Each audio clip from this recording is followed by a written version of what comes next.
පළාත් පාලන මැතිවරණය 2025 සමස්ත ඡන්ද ප්‍රතිඵලය.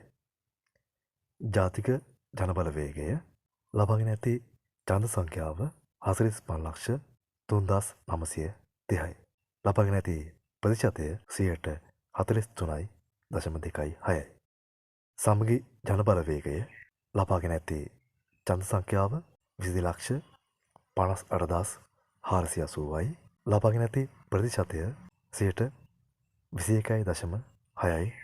ශ්‍රී ලංකා පොදුජන පෙරමුණ ලබාගෙන ඇති ඡන්ද සංඛ්‍යාව ඡන්ද 9,54,517යි. ලබාගෙන ඇති ප්‍රතිශතය 9.17යි.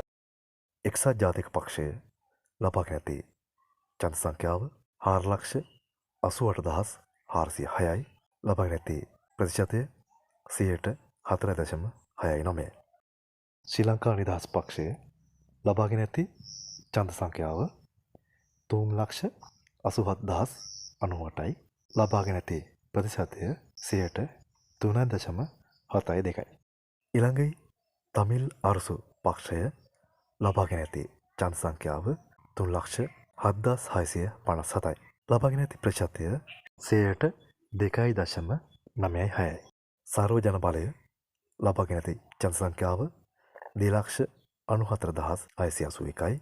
ලබාගෙන ඇති ප්‍රතිශතය 2.83යි. ශ්‍රී ලංකා මුස්ලිම් කොංග්‍රසය ලබාගෙන ඇති ඡන්ද සංඛ්‍යාව 1,39,858යි. ලබාගෙන ඇති ප්‍රතිශතය 1.3.4යි.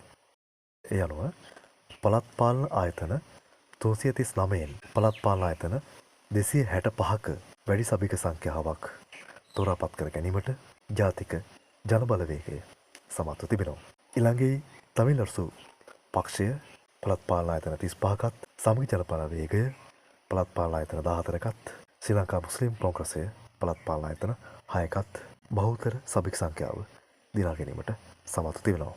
අනෙකුත් පක්ෂ සහ ස්වාධීන කණ්ඩායම් දිනාගෙන ඇති සමස්ත ඡන්ද ප්‍රමාණය සහ ඒ අනුව හිමිව ඇති සභික සංඛ්‍යාව මෙලෙසයි.